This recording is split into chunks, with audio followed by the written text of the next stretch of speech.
The Adventures of Sherlock Holmes, by Sir Arthur Conan Doyle. The 5 Orange Pips.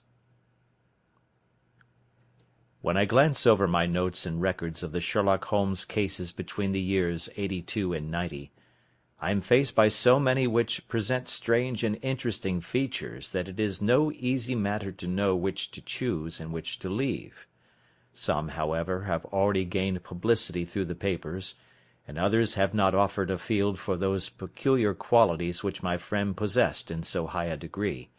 and which it is the object of these papers to illustrate. Some, too, have baffled his analytical skill, and would be, as narratives, beginnings without an ending, while others have been but partially cleared up, and have their explanations founded rather upon conjecture and surmise than on the absolute logical proof which was so dear to him. There is, however, one of these last which was so remarkable in its details, and so startling in its results, that I am tempted to give some account of it, in spite of the fact that there are points in connection with it which never have been, and probably never will be, entirely cleared up. The year '87 furnished us with a long series of cases of greater or less interest, of which I retain the records.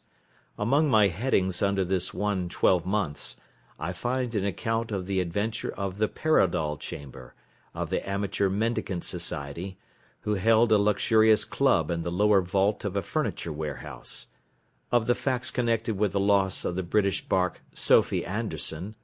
of the singular adventures of the Grice Pattersons in the island of Uffa; and finally of the Camberwell poisoning case.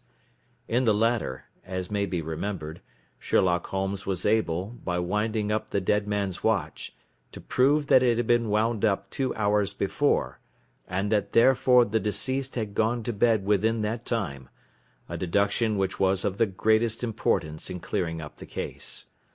All these I may sketch out at some future date, but none of them present such singular features as the strange train of circumstances which I have now taken up my pen to describe. It was in the latter days of September, and the equinoctial gales had set in with exceptional violence. All day the wind had screamed and the rain had beaten against the windows, so that even here, in the heart of great, hand-made London, we were forced to raise our minds for the instant from the routine of life and to recognize the presence of those great elemental forces which shriek at mankind through the bars of his civilization, like untamed beasts in a cage. Sample complete.